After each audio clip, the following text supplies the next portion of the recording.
Good evening. The Secretary General will update you on the last session today before the working dinner, and then he'll be here for a couple of minutes for questions. Secretary General.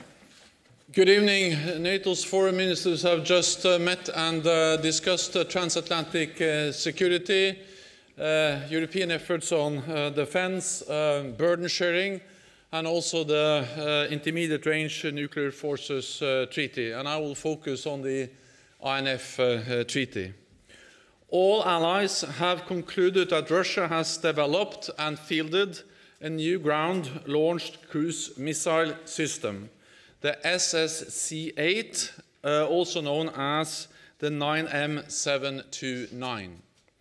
Allies agree that this missile system violates the INF Treaty and poses significant risks to Euro-Atlantic security. And they agree that Russia is therefore in material breach of its obligations under the INF Treaty. The treaty has been a pillar of Euro-Atlantic security for more than 30 years. It eliminated an entire category of weapons and made us all safer.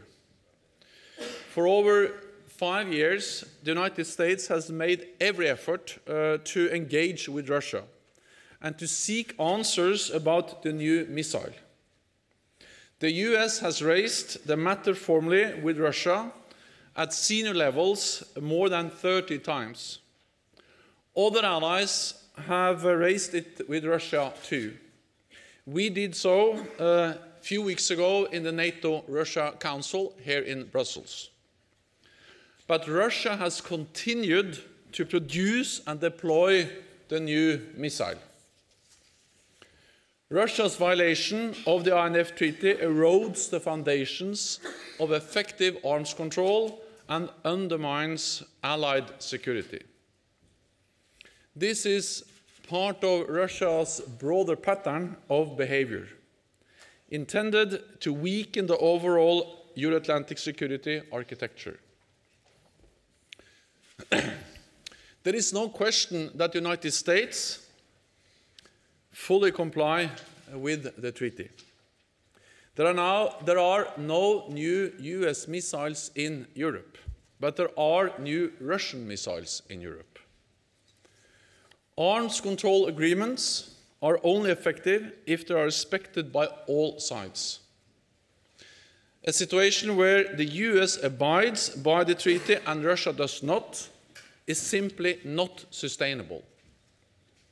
We call on Russia to return urgently to full and verifiable compliance with the INF Treaty. It is now up to Russia to preserve the INF Treaty. NATO allies remain firmly committed to preserving strategic stability and Euro-Atlantic unity. NATO will continue to ensure the credibility and the effectiveness of the alliance's overall deterrence and defense posture. We will continue to consult regularly, and we will continue to keep Russia's military posture and deployments under close review. At the same time, all allies are firmly committed to supporting and strengthening real and verifiable arms control. NATO exists to prevent conflict and preserve peace. And we seek dialogue, not confrontation with Russia. We don't want a new arms race. We don't want a new Cold War. So allies will continue to work for a better relationship with Russia. We will continue to engage, including through the meetings of the NATO-Russia Council. So Russia now has a last chance to come back into compliance with the INF Treaty, but we must also start to prepare for a world without the treaty. And then I'm ready to take your questions. Okay, Wall Street Journal. Dan Michaels, Wall Street Journal. In the discussions today, was there any dissent? Was there anyone saying that the U.S. was moving too quickly to announce it was leaving officially the INF? Thank you. All allies agreed, and we have reflected that agreement in the statement. And the statement is very clear, very strong, and it states clearly that Russia is in violation and Russia is in material breach of its obligations under the INF Treaty. We also say that it's up to Russia now to preserve the INF Treaty. They have a last chance to show and demonstrate in a verifiable way that they comply with the treaty, but we also have to prepare for a world without the treaty. And that's exactly what we now do. We state that Russia is violating the treaty. We call on them to come back into full compliance with the treaty, but we also start to prepare for the fact that this treaty may break down because Russia, after years of engagement from our side with them, they still don't provide any credible answers to all our questions. Okay, NPR. Hi, Terry Schultz with NPR and Deutsche Welle. NATO has known for quite a while that this was the U.S. intention. So when you say now that you will start to prepare for a world without this arms control treaty, what does that mean? What are some of the ideas that you're looking at? And also, when you were asked about dissent, we know that not all countries would choose this as the step for the U.S. to take today. So, I mean, simply repeating that they all agreed on this statement doesn't mean that there aren't allies who believe differently. I think the way we have handled this issue demonstrates the strength of NATO. We are 29 allies. There are sometimes discussions, there are sometimes need for to sit down and meet and discuss, but at the end we're able to agree. And this statement is a strong demonstration of the unity and the strength of the alliance, because it sends a very clear message about who is responsible for the violations and the fact that the INF Treaty is now really in jeopardy, and it also sends a message to Russia about that they have a last chance to come back into compliance. So I really believe that this shows how important it is that we have done exactly what we have done, that we have consulted, that there has been briefings, that we have shared intelligence, and then that we have been able to agree on a common position on the way forward. And this is very important, and this is really serious, because, of course, all missiles are dangerous. But these missiles are in particular dangerous because they are hard to detect, they are mobile, they are nuclear capable, they will reduce the warning time, they can reach European cities, and therefore they also reduce the threshold for a potential use of nuclear weapons in the conflict. That's the reason why the INF Treaty has been so important, and that's the reason why it is so serious that this treaty now risks breaking totally down because of the Russian violations. The last thing I will say is that we are constantly assessing the military posture of Russia. We have strengthened our collective defense, and we will then, of course, also assess the consequences of the deployment of the new Russian missiles. Okay, Financial Times over there. Thank you. Michael Peel, Financial Times. Was there much discussion of potential next steps if Russia doesn't come into compliance? And are there concerns, particularly among European allies, of the prospect now of fresh US missile deployments in Europe, possibly contributing to exactly the kind of arms race you want to avoid? The important message from this meeting is that we will continue to discuss and address this issue within the NATO framework. We will collectively develop a set of responses. We will do that in a measured, considered way, because this is very serious, and we need to analyze the consequences of each and every step. That's exactly why we need to do this as an alliance, all 29 allies together. The INF Treaty, the US is party to the INF Treaty, other NATO allies are not.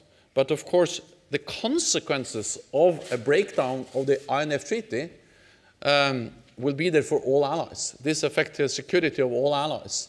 And therefore, I welcome the fact that the United States has consulted over months and long time with NATO allies. This was an important issue at the previous defense ministerial meeting in October. It was an issue addressed at the summit in July, and it has been an issue which has been discussed within NATO for some time. So it's too early to conclude now, but the important message is that we will do this as an alliance. We will have a collectively developed response.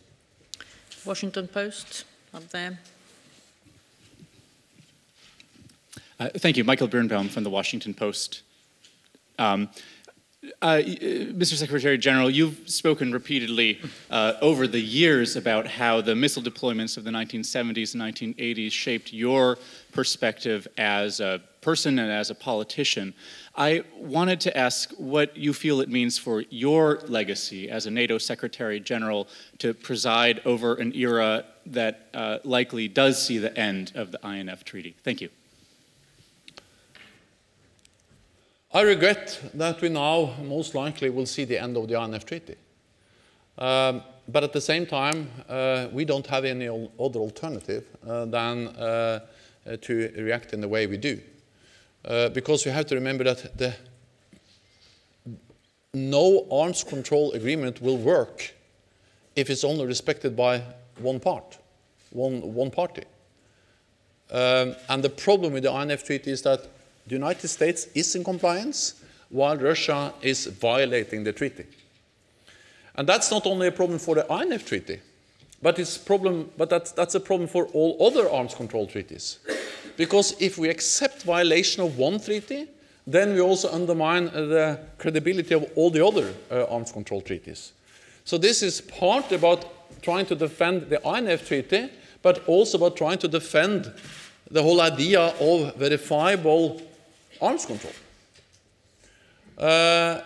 You are right. For me, the issue of intermediate range nuclear weapons shaped my understanding back in the 70s and the 80s about security and defense issues.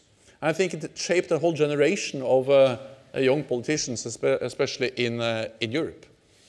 We were very concerned about the deployment of SS-20s, intermediate range Soviet Union missiles, but also concerned about the NATO response, the Pershing and cruise missiles.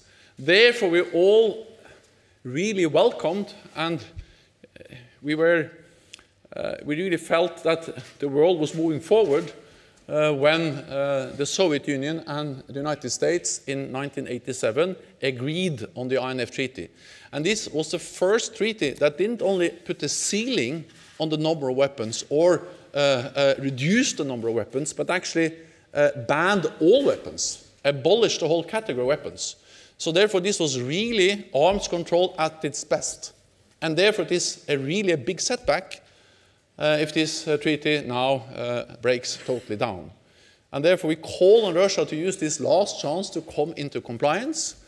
But again, we have done that for some time, so we need also to recognize that we have to be prepared for the world without the treaty, and that's something which we all regret very much.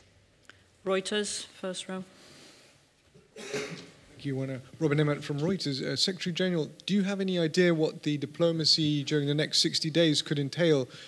For you, do you imagine approaching Russia through the NATO-Russia Council? Can you imagine some kind of agreement where, obviously in 60 days, Russia isn't going to destroy these missiles, but it could come forwards with some kind of diplomatic message? Thank you. So we will reach out to Russia in many different ways. Just the fact that we now have this united NATO position sends a clear message to Russia. Second, NATO allies meet with Russia bilaterally in different formats with the heads of state, government, foreign ministers, and so on, and they raise this issue with their Russian counterparts. and they will also do so in the following days and weeks. And we are also ready to raise this issue again in the NATO-Russia Council. We did so just a few weeks ago. So Russia know our position, they know our concern, and in the beginning they denied the existence of this system. Then actually they were not able to deny the existence of the system, but then suddenly they changed their explanation and said, yes, the system exists, but it doesn't violate the INF treaty.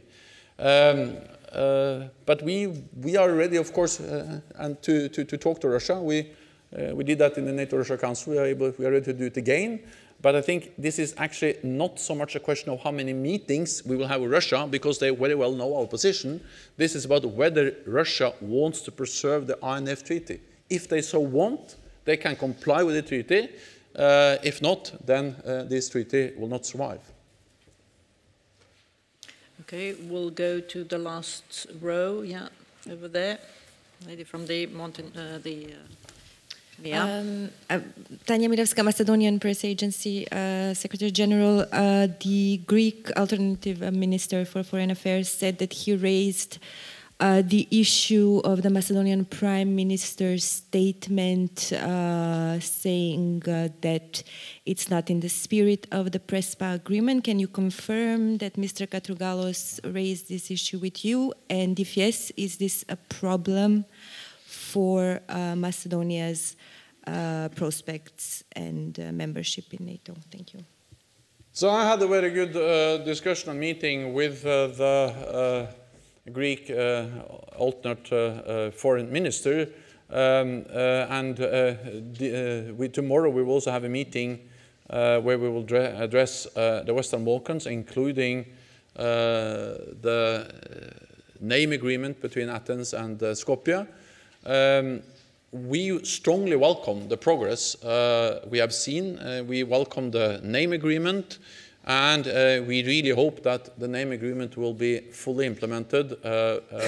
And therefore, as soon as that happens, we are also then ready to sign the accession protocol and welcome the former Yugoslav Republic of Macedonia as our 30th member. I think I will refrain from going into the details, but the main message is that all NATO allies agree that we are ready to welcome FYROM, former Yugoslav Republic of Macedonia, as our new member under its new name, Republic of Northern Macedonia, as soon as the name agreement is implemented, and I really hope that will happen soon. Okay, we have time for one last question, Vege. Just, yeah, first row in the back, please. Yeah. Sure. Hi, Alf Johnsen, VG Norwegian newspaper. If so that the INF treaty is gone in like 8 months from now, what kind of countermeasures will NATO allies take then? Will there be a possible development of a similar kind of weapons from the NATO side to kind of countermeasure the Russian missiles? Thank you. I think it will be wrong if I started to speculate about all the different potential ways NATO could respond. What is important today is 2 things. First, that we will make our decisions in a considered and measured way, and we will do it collectively as an alliance. Second is that we will take the necessary decisions to maintain credible deterrence and defense. Because there can be no doubt that NATO has to be able also in the future to defend and protect all allies and provide credible deterrence. That's the best way to preserve the peace. As long as our deterrence is credible, and as long as we make the necessary decisions to ensure that, then we prevent conflict. And NATO exists to preserve the peace and to prevent conflict, and therefore we take the necessary decisions to make sure that's also the case in the future. But this is so serious that I think if I started to, list potential options, it will only add to uncertainty and increase tensions. So we will do this in a measured and responsible way. Thank you very much. This concludes this press point. We'll see you tomorrow. Thank you. Thank you.